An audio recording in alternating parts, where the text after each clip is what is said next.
नमस्कार and I welcome you all to Study IQ. मैं हूं प्रशांत धवन। नाउ रिसेंटली हमारे देश के प्राइम मिनिस्टर ने एक बहुत ही इंपॉर्टेंट बात देश के सामने रखी है कि अब इनका अगला मिशन है वेड इन इंडिया। यहां पे आप देख पाओगे इससे रिलेटेड बहुत सारे आर्टिकल्स पब्लिश हुए हैं कि wed in India PM Modi announces new mission to promote Jammu Kashmir tourism. Recently Modi ji Jammu Kashmir union territory में गए थे। आर्टिकल 370 हटने के बाद एक बहुत ही इंपॉर्टेंट विजिट थी ये। वर्ल्ड मीडिया ने एक्सटेंसिवली इसको कवर किया। बीबीसी, सीएनएन सब लोग देख रहे थे कि कश्मीर विजिट में पीएम मोदी क्या कहते हैं। और मैं यहाँ पर कहूँगा मोदी जी ने ना एक बहुत ही इंपॉर्टेंट एक कैंपेन की यहाँ पे अनाउंसमेंट करी है, वेड इन इंडिया। क्योंकि इस इनिशिएटिव के अंडर ना देखो, ना सिर्फ इंडिया की एक मैसिव इंडस्ट्री जिसका साइज 75 बिलियन डॉलर्स है, ये बात मैं नहीं कह रहा, बहुत सारी आपको रिपोर्ट्स मिल जाएगी। इंडिया की जो वेडिंग इंडस्ट्री है ना, it is 75 billion dollars huge. और हर साल ना इस 75 बिलियन डॉलर्स में 7 से 8% का इजाफा हो रहा है। आप इमेजिन कर सकते हैं इतना बड़ा अमाउंट। कई कंट्रीज की नॉमिनल जीडीपी आपको 75 बिलियन डॉलर्स नहीं मिलेगी, जितने की तो इंडिया में सिर्फ शादियां ही हो जाती है। मैं सिर्फ यहाँ पे अंबानी की जो रिसेंट वेडिंग सेलिब्रेशन है उसकी बात नहीं कर रहा। इंडिया में आप अगर देखो, middle class, lower middle class, upper middle class, हर कोई ना एक्स्ट्रा खर्चा करता है शादी में। शादी हमारे आप कह लीजिए बहुत ही बड़ा एक लाइफ का बड़ा इवेंट होता है और हमारे देश के लिए बहुत ही ज़्यादा इंपॉर्टेंट है कि इस इंडस्ट्री में जो पैसा जनरेट हो रहा है ना, ये वापस भारत में ही लगे। ये जो पैसा है ना, ये देखिए वेरियस जो शादी करती है कंपनीज उनको मिले, जो लोग काम करते हैं वेडिंग के दौरान उनको मिले। हमारे देश में ही ये पैसा जाना चाहिए। ये जो सिस्टम शुरू हो गया था, ट्रेंड शुरू हो गया था आज से 10 साल पहले कि इंडिया से बाहर जाके इटली में शादी करो, टर्की में शादी करो, जो टू बी ऑनेस्ट लगातार फैलता भी जा रहा था। इसके बारे में कुछ करने की आवश्यकता है, क्योंकि बिना वजह मिलियंस और कुछ केसेस में बिलियंस ऑफ डॉलर्स जो इंडियन इकोनॉमी में आ सकते थे वो भारत के बाहर जा रहे हैं। और यहां पर मैं एक बात यही मेंशन करना चाहूंगा कि इंडिया बहुत ही एक स्पेशल कंट्री है जिसके पास इतनी बड़ी वेडिंग इंडस्ट्री है भी। नहीं तो ग्लोबली आप अगर देखो ना, तो लोग एक्चुअली कम शादियां कर रहे हैं। फॉर एग्जाम्पल अगर हम देखें चाइना को, चाइना इंडिया का नेबरिंग कंट्री है ना। बिल्कुल भाषा और खान पीन में चाइना के लोग बहुत अलग है हमसे, मगर हम ये बात एज्यूम करके चलते हैं कि फैमिली स्ट्रक्चर के मामले में, वैल्यूज़ के मामले में लगभग हमारे जैसे ही है चाइना के लोग भी। मगर मैं आपको बता दूं, चाइना में ना मैरिज रेट रिकॉर्ड तोड़ रेट से नीचे गिर रहे हैं। ऑलमोस्ट आप कह सकते हैं कि नई जनरेशन शादियां करना ही नहीं चाहती। मतलब रूरल एरिया में फिर भी थोड़ी बहुत शादियां हो रही हैं, मगर जहां पे अर्बनाइजेशन हो गई है लोग शादियों से दूर भाग रहे हैं। यहाँ पे आप देख पाएंगे न्यूयॉर्क टाइम्स का आर्टिकल है, why China's young people are not getting married. ना ये मैंने आपको एग्जांपल दिया है चाइना का। और बाय द वे ये आप देख पाएंगे ये एक और बड़ा रीज़न है कि चाइना की आबादी भी क्यों गिर रही है, क्यों वहाँ पे जो फर्टिलिटी रेट है ये इतना ज़्यादा कम हो चुका है कि चाइना अपनी जो बेसिक जो पॉपुलेशन जो इनकी पहुँच गई थी एक लिमिट पर, उसको मेंटेन भी नहीं कर पाएगा ना। यूएसए को अगर मैं देखूँ ना, तो यहाँ पे तो नई भाषा देखने को मिलती है। मैं अमेरिकन मीडिया के आर्टिकल्स, रिपोर्ट्स पढ़ता हूँ काफ़ी बार। यहाँ पे ये लोग कहते हैं कि इनके देश में हर 5 में से 2 यंग अमेरिकन कहते हैं कि शादी एक आउटडेटेड ट्रेडिशन है। ये तो कह नहीं रहे कि शादी करेंगे या नहीं करेंगे, वो दूर की बात है।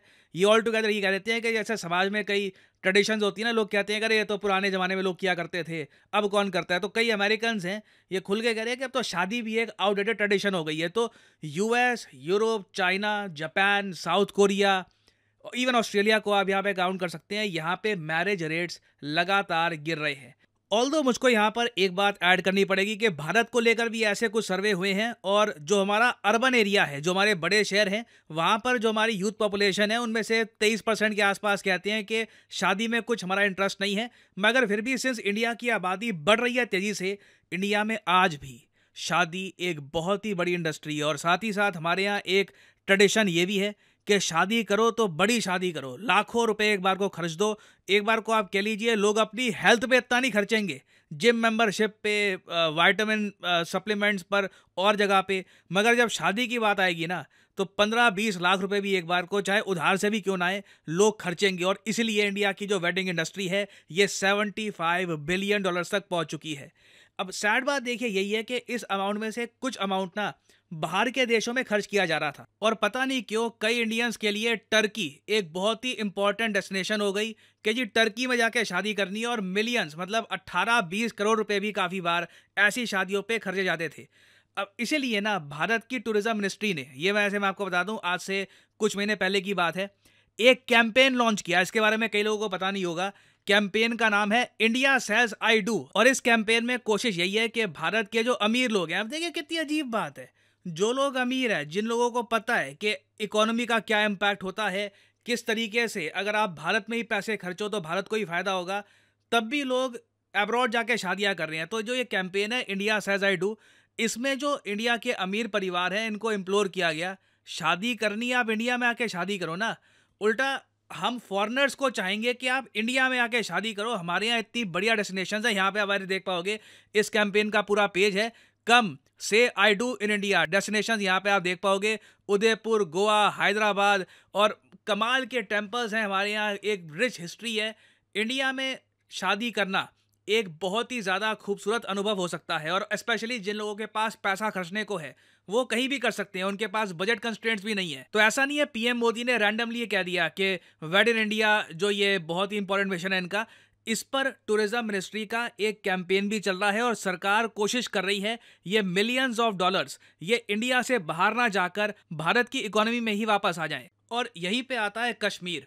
देखिए, कश्मीर आज के समय रैपिडली डेवलप हो रहा है। रिसेंटली जब पीएम मोदी जम्मू कश्मीर में गए तो 6,400 करोड़ रुपए के जो प्रोजेक्ट्स हैं इन्हें इनॉग्रेट किया। और साथ ही साथ, जैसे मैंने आपको पहले बताया था प्रीवियस वीडियोस में, कि जम्मू कश्मीर में बहुत सारा इंफ्रास्ट्रक्चर आज के समय बिल्ड किया जा रहा है। तो अगर हम वेडिंग्स की बात करें ना, तो जम्मू कश्मीर एक बहुत ही अच्छी डेस्टिनेशन हो सकती है वेडिंग्स के लिए, और इससे जम्मू कश्मीर का जो टूरिज्म है, जो यहाँ पे इकोनॉमी है, उसको भी एक बड़ा बूस्ट मिल सकता है।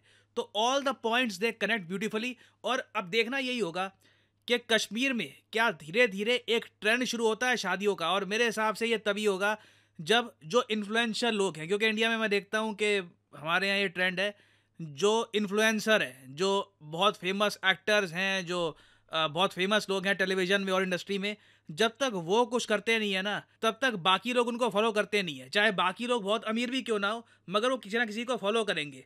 तो आई थिंक नीड ये है कि कश्मीर में भी कई बड़े जो सेलिब्रिटीज़ हैं वो शादी करें, दिखाएं कि देखिए इंडिया में आप बहुत ज़्यादा ब्यूटीफुल वेडिंग्स ऑर्गेनाइज कर सकते हैं, and this should be a matter of pride for us. Mukesh Ambani के पास, जैसे आप सब लोग जानते हैं, पैसा की कमी नहीं है। वो चाहते तो पूरा वर्ल्ड टूर करा के शादी कर सकते थे, एक दिन यूरोप में, एक दिन यूएस में, एक दिन जापान में, बट स्टिल उन्होंने भी डिसाइड किया कि जो उनकी प्री वेडिंग सेलिब्रेशन है इंडिया में ही होगी, और मोस्ट प्रोबेबली जो बाकी की वेडिंग सेलिब्रेशन है ये भी भारत में ही होने वाली है।